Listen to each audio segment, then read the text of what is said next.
Affection, as the essential principle, is of the greatest import in all relationships in the world.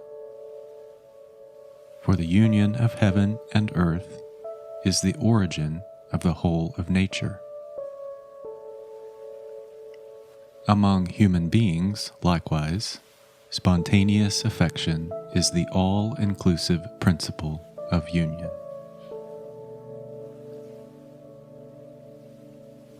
These are words from the 54th hexagram in the ancient Chinese I Ching, the Book of Changes, by Richard Wilhelm, translated by Cary F.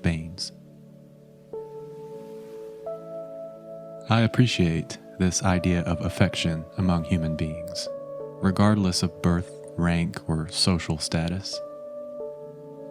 We're all just humans, and we're all in this together.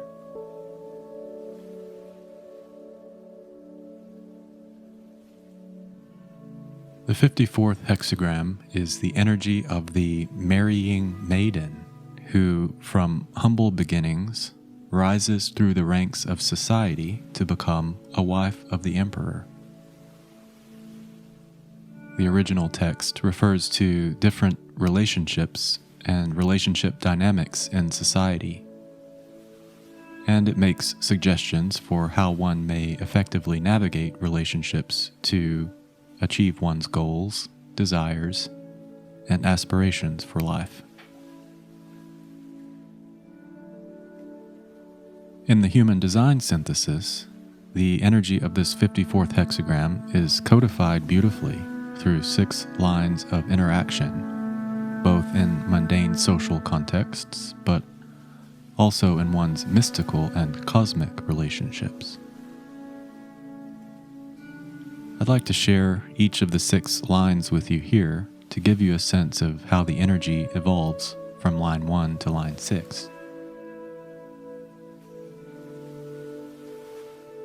Line 1 is keynoted influence, and it represents the idea of achieving influence through secret relationships. Line 2 represents discretion. It's the wisdom, once a relationship is formally recognized, to restrain the temptation to take advantage of past informal interactions. Line 3 is about covert interaction. It's the ability, when stymied in formal relationships, to use those secret or purely informal channels to achieve one's goals when it's your only resort. And line 4 is a mystical position. It represents the fuel for transformation at its purest level. Whereas the first 3 lines can easily be understood to represent the fuel for ascending a social ladder on the mundane plane, here at line 4, we begin to understand the idea that that same potential energy for ascension on the mundane plane at a higher octave represents the capacity to ascend spiritually.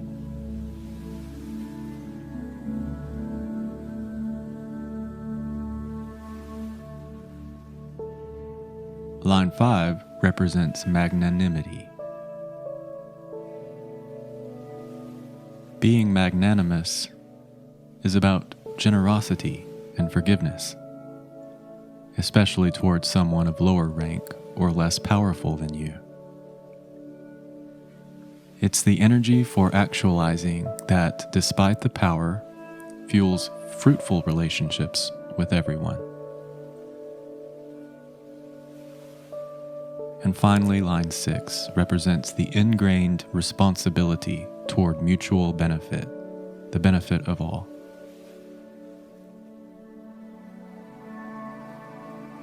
So you see here that the first 3 lines are about personal ambition on the mundane plane, generally.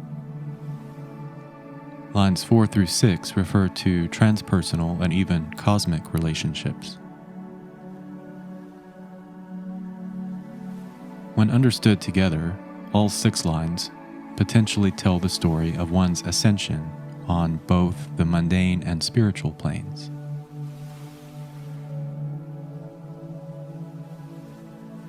In the gene keys synthesis, the spectrum of this energy begins at the shadow level of greed. It represents one's desire for physical security and comfort, the desire to stabilize one's rank and place in society.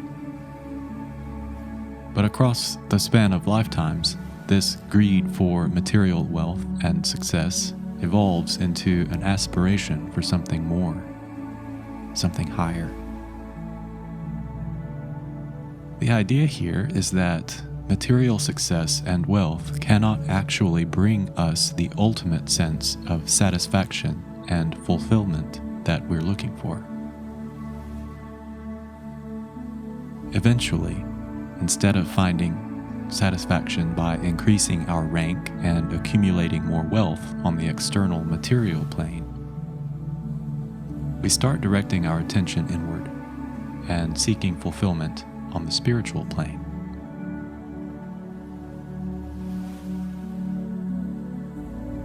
This 54th gene key represents one of 6 potential pathways to the divine through the gene key's codon ring of seeking, and it's a path with many levels and layers to it.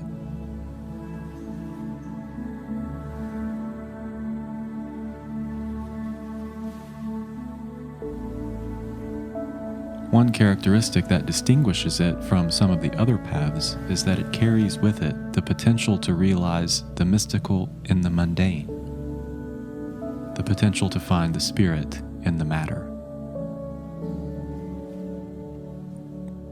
On a personal level, I resonate with this deeply. I feel that one of the main challenges that human beings face individually and collectively is that we don't realize that the energy of God is literally within us and without us, in the cells and the atoms. The energy of the Creator is biological and physical.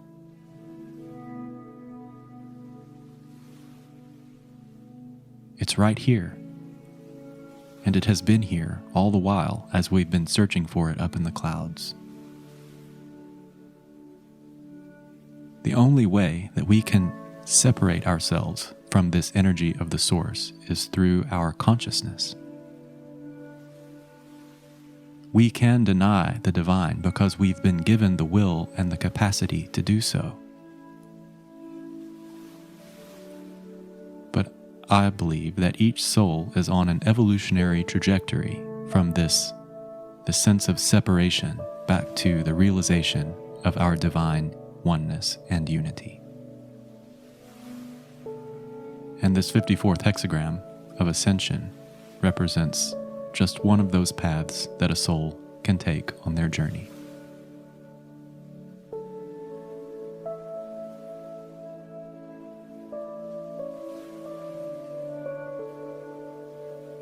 I'd like to close out this contemplation with a question for all of us to consider.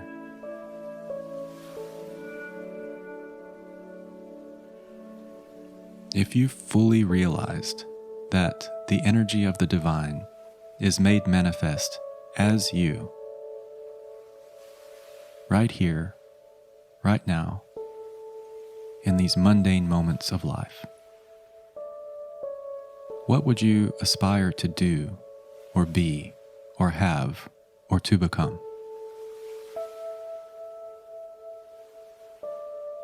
As the Marrying Maiden,